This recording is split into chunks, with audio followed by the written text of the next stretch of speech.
Yo guys, what is up? Welcome back to the new video. I'm the Casual Racing Gamer, and today we are going to talk about what I think I got completely wrong in the last video. If you saw my last video, I talked about the metac, and I know I did get some things right.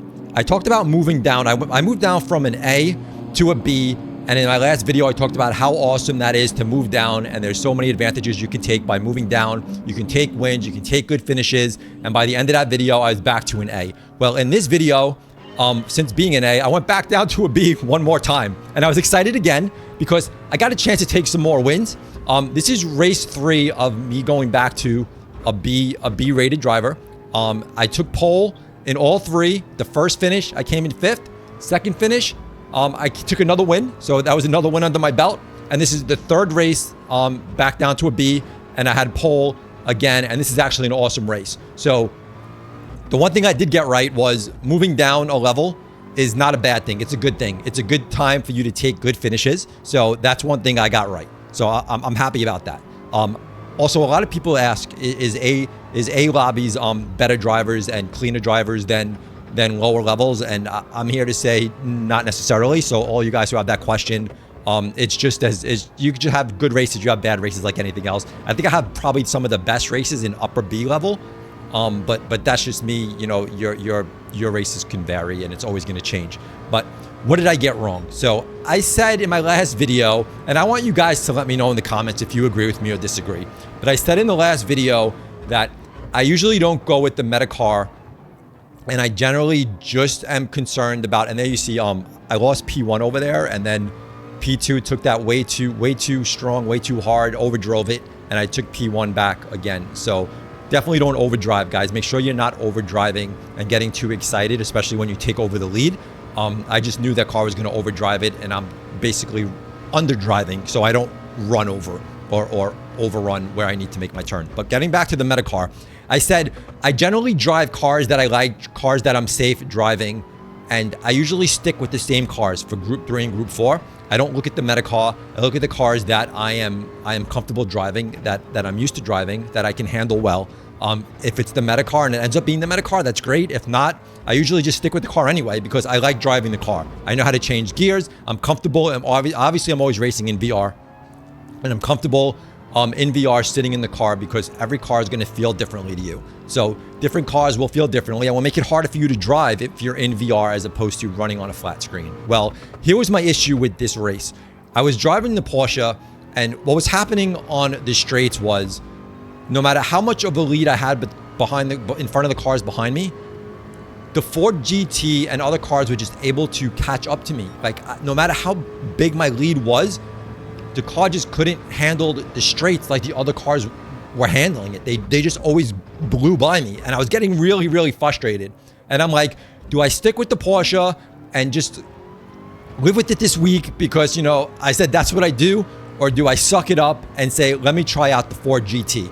I tried it out really quickly at first, like when I was just trying things out this week, and I didn't like the car at all. I didn't like the handling. My time was really bad, and I was like, what am I doing? I drive the Porsche. That's the car I'm used to. That's the car I'm driving, and I you know, I drove it to a good qualifying time, but in the races, I was getting eaten up in the straights. I was getting eaten up in the straights, and I was just getting really frustrated, and I couldn't finish good because there's nothing more I can do. You know, your foot's all the way down on the pedal. You can't get any more out of the car, and you have these cars are blowing by you on the straight. So unless you're driving the rest of the course to like the fullest possible, you can drive it to the best of the ability to get a far enough lead in front of these other cars. They're just going to take you out on the straight. So what did I do? I went into the Ford GT. I practiced in it for about maybe 30 minutes, 45 minutes, got used to the car, got used to the handling, able to, you know, the car definitely handled differently than the Porsche, but it definitely felt really big. It felt like a really big car. I like the Porsche because it feels really small, and I like cars that feel tight and small. This car just felt huge. It just felt huge to me. So it was really hard at first for me to handle, but I did get a good handling of the car, and I was able to drive it. And you know what? I think sometimes you have to go with the metac. That's it. I'm sucking it up, and I'm saying I was wrong in my last video to say don't worry about the metac. Go with the car that you're comfortable driving. But I have to say go with the metac. Like, there's nothing you can do if you want to have a good finish and cars are blowing you away on the straight, especially on the straight, right? There's nothing more we can do on a straightaway except put the pedal to the metal as far as it can go, and you can only get so much out of the car. If other cars are blowing by you, then that might not be the right car, right? That might not be the right car for the race. So I took the Ford GT. I sucked it up, and it's pretty funny because this is my third race in the B. Before this, I also took the win before this, and a couple of you guys who watched the channel were actually in the chat. So it was really actually cool racing with you guys. But you were chatting it up with me before the race. So it was really cool to race with a couple of you guys. So at the end of the race, I can't remember who it was, but they're like, how come you weren't driving the Porsche? So I was like, hey, I'm testing something out for my next video. So this is the video that I was testing it out for. Yes, sometimes you have to go with the metac. I don't know if you guys are going to agree with me or disagree with me, because like I said, I was always just racing cars I was comfortable with, but I just couldn't get a good finish, and especially on the straight where cars were blowing me away. So here we have in P2, we have Blunt 68 behind me. And the thing with this was I was okay on the straights and staying close with the car, and this was such an awesome race, even from P1, battling with P1 to P2 here. It was such an awesome race. It was a great race, and big hats off to Blunt 68. Very clean race, very good race. And he was like right there with me this whole time. So, but I felt comfortable because if I was in the Porsche at any time like this on the straight, he would have blown by me. He would have taken me, and I would have had no chance of catching him. Come to any of the straights, he would have taken me. But I felt really good being in the Ford, knowing that once we hit the straight, if I was ahead of him at that point, I know he wasn't gonna pass me there. So I had to go with the metac. I felt better with the metac. And the funny thing was, I try to run like my qualifying lap to see if I can actually get my qualifying lap to where my Porsche lap time was. I was really close. I think I got it to like a 127.5 something, where I couldn't get my lap time as close to the Porsche, which I get at like a 127.3 something maybe. So I was still a little bit off, but really close. I got it really close, right? So obviously I was able to handle the car good. I was able to get good fast speed, and it was all about the straight here. So and that's it, guys. That's it. Go with the metac. Don't necessarily have to though. See how the race goes. So like, I'm not just going to jump to the car that I see leading the global rankings immediately. But if I feel like during a race where it's like I'm getting overtaken by other cars and I'm doing all I possibly can, then I'm going to have to switch up the car and be like, okay, it's the car. But one more lap. And again, this was my third race dropping down to a B for the second time within like the week and a half. Running again, look how close this is. Last lap, Blunt 68, like on my tail. So this lap, I knew I had to run this lap pretty much perfectly in order to stay in P1 because he is so close. I can't make any mistakes. So the hardest thing right here is I know he's on my tail.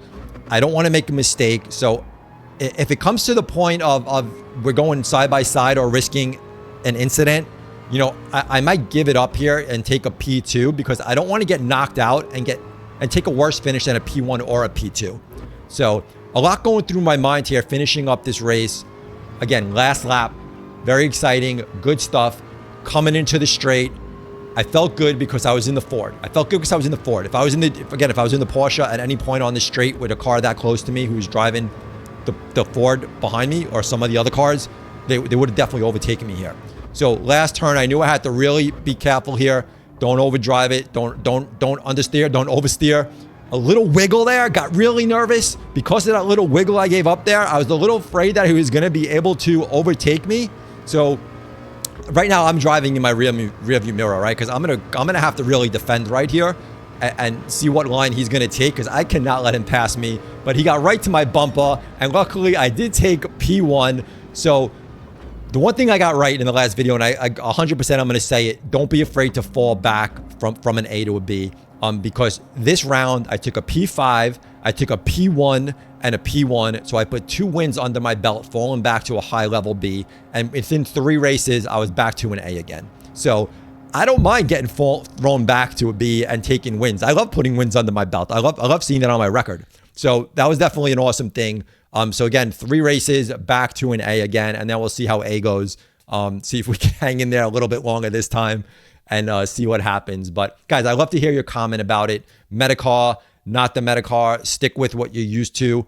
Hopefully sometimes when you stick with what you're used to, you can still run a good race. But I felt like this week I could not run a good race. I was just getting blown away on the straights, and I just felt I was getting really frustrated. So I was wrong. At least for me, I think I was wrong. Sometimes you do have to go with the Metacar. But anyway, hopefully you guys enjoyed the video. Thumb it up, subscribe. We'll catch you on the next one. We out of here. Peace.